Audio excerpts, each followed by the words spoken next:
You're watching Access Minnesota. Here's Jim Dubois. The value of good journalism has not diminished, and many traditional newspapers like the New York Times, the Wall Street Journal, and locally the Star Tribune have remained as immensely important sources of information. But with the decline of print media and the economic challenges of the press, new online media sites are rethinking what it means to be a newspaper. The co-founder and editor of the local news site MinnPost, Joel Kramer, sat down with Access to talk us through the site's nuts and bolts. Joel Kramer is the co-founder, editor, and CEO of the local news site MinnPost. He is also the former publisher of the Minneapolis Star Tribune. Joel, welcome to Access Minnesota. My pleasure to be here. What inspired you to make the move from print to online journalism? Well, it wasn't a direct move. I retired from print and a number of years later started MinnPost. And what brought me back to the business out of that retirement was the two major newspapers in town, the Star Tribune and the Pioneer Press, in early '07, bought out a whole lot of journalists. More than 100 journalists lost their job in the space of a couple of months. And that began a great deal of conversation in circles around town of people who pay attention to journalism, you know, other media people, public relations, government people, and so forth, about what it would mean for the community to lose so many journalists. And I told them it was just the front end of what was going to be a lot more cutting because the business model of the old media was in decline. And it just seemed interesting to me. A lot of people said, well, is there anything that can be done about it? And I worked with a bunch of possible funders, and we came up with a nonprofit model. I thought it was an experiment worth trying, and 5 years later, we're still here. What are some of the major differences between MinnPost and traditional newspapers like the Star Tribune and Pioneer Press? Well, obviously the biggest one is we don't print. So our enterprise is online only, and that means we have a much smaller expense base. We don't have trucks, you know, ink, printing presses, etc. But it also means we don't have the legacy medium driving traffic to the news site. So the Star Tribune and the Pioneer Press have the great advantage that their print paper drives people to the website every day, from references in print to how you can go read something more online. The same is true, by the way, with public radio and all radio and television stations. They drive traffic to the online from the legacy medium, and MinnPost has no way to drive traffic to us except word of mouth, social media, sharing of stories, etc. How do you find then people come to your site? Is it word of mouth? How do you market the site? Well, we don't buy advertising. The only advertising we do on a regular basis is Google ads, which as a nonprofit we got a grant from Google to do. So the main way people come to our site is either through search, social media, in other words, people talking about us on Twitter, Facebook, Tumblr, etc., or word of mouth, or repeat customers, basically. What does MinnPost provide to its readers that might be missing from the legacy media, print and broadcast? Well, our core competency is analysis. What we focus on is going deeper into stories, providing context, explanation, a combination of reporting with analysis and sometimes commentary. We give our writers the freedom, as long as they do their reporting, so they're not just pontificating, we give them the freedom to also include their opinions about what the stories mean and how, for example, one of the players in the story might have a track record of being more accurate than his or her adversary. So our writers, based on their experience, their knowledge, their insight, try to tell you what's really going on at a level that regular reporters at mainstream media sometimes feel constrained that they can't do that. Do you feel that MinnPost to some extent is an extension of the legacy media model, only now in a new medium, online? Well, there are some elements that are similar. For example, we do build audience, and then we provide that audience to advertisers and sponsors in this case. We also have a similarity to public radio and public television in that we have donors. And we provide our content for free, as public radio and public television do, but then we ask readers, or in their case viewers or listeners, to donate.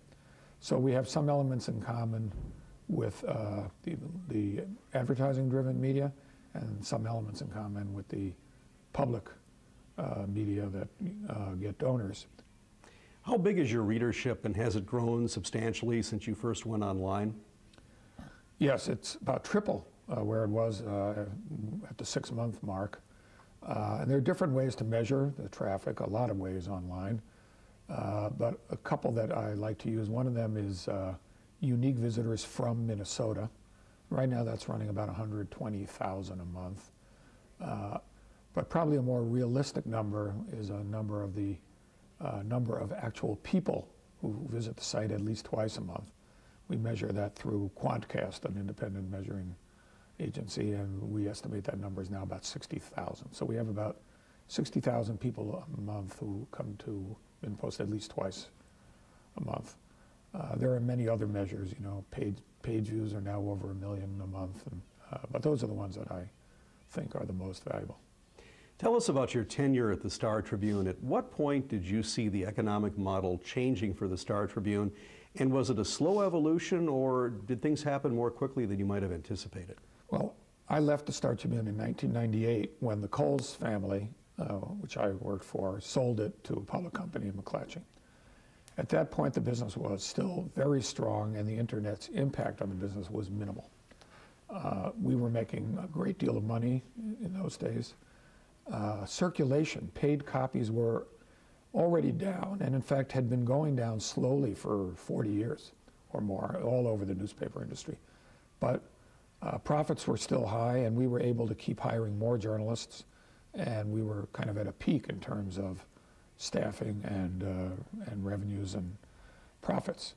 However, you could begin to see what lay ahead, because by that time it was clear in particular that the digital technology would have a dramatic effect on classified advertising. And classified advertising was about half of the advertising revenue, maybe a third of all the revenue of the newspaper. And it was already clear by the late 90s that digital technology would sell classified ads better than print. You could sort, you could classify in a way that print couldn't do. Now the interesting thing is readership of news is probably as high as ever. Print copies have gone down, but the online versions of news sites are attracting enormous audiences. The problem of the print model and the newspaper model and the news model is not that they can't get an audience. It's that the advertising proposition has deteriorated so rapidly. The internet offers so many options for advertisers, many of which have nothing to do with news whatsoever.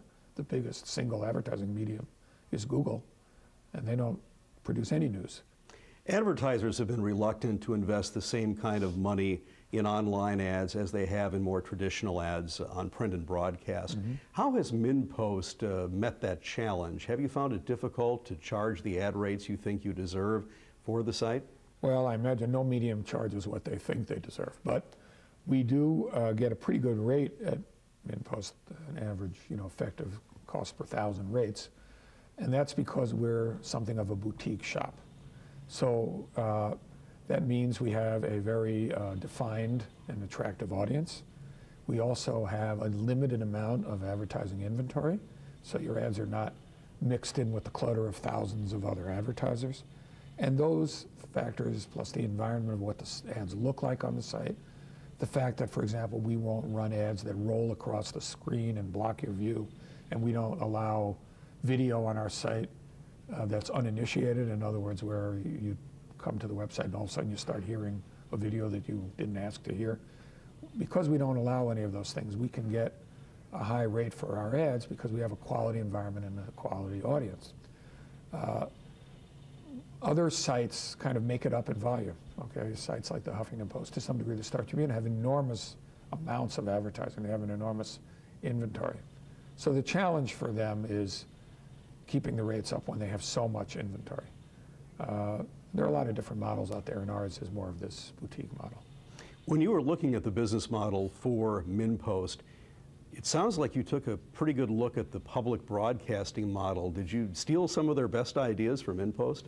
Well, without question, we stole or borrowed or reused the idea that the way we would get money from readers is by voluntary donation. Okay?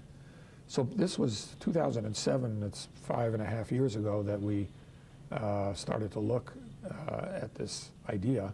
And one thing that was clear to me is there would be no way to get enough money from advertising to run a successful site, given that we wanted to pay our journalists, you know, a reasonable amount of money.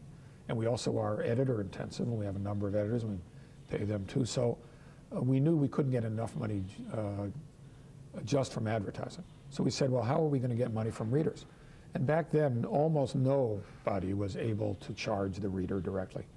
If I recall, basically the Wall Street Journal and maybe Consumer Reports were the only major online sites back then that were charging the readers. In recent years, you've started to see paywalls developing, but back when we started, you couldn't charge the readers. So we said, well, how are we going to supplement the advertising revenue to be able to make this work? And we concluded the best method was voluntary payments by readers, and that's what drove us to the public radio, public television model. In 2010, you told David Carr of the New York Times that you wanted MinnPost to be able to stand on its own without the support of foundations by 2012. Has this goal been met, or are you coming close to meeting it? We're down to 15% foundation support. And I've since modified my view. Since there are a number of foundations that like to support us, I don't see any reason to have a goal of not taking their money. So we are now down to a level that I feel comfortable sustaining. If we can keep getting 15% of our revenue from foundations, we'd be happy to do that. Among our peer group of nonprofit news sites around the country, we have one of the very lowest, perhaps the lowest rate of foundation support. Many nonprofit sites are supported 80, 90, or 100% by foundations. The sites that do that all know that it's precarious and they would love to diversify their revenue streams. So the buzzword for us now, or the byword, is diversity of revenue. And diversity of revenue means foundations is a perfectly good source. You shouldn't be overly dependent on it. Do you think the future of journalism will look more like MinnPost than the legacy media? No, I think the future will have many different forms, many of which I can't even imagine yet, and nobody could predict. But I think one of the characteristics of the internet is it allows for an almost unlimited variety of models, and digital in general allows for that. So I think there won't be any one model, and it's hard for me to predict what the future will hold. The legacy media remain much bigger than we are.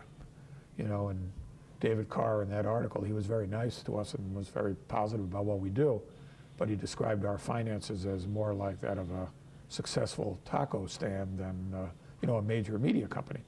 And I think that we're part of the mix, but we're small, and I think we're growing every year, but we're certainly not the same size league as the legacy media. Now, unfortunately, some of them are shrinking a little bit every year, but they're trying to figure out how to stabilize, and I hope they do. My goal is to see, I'd love to see all the legacy media succeed.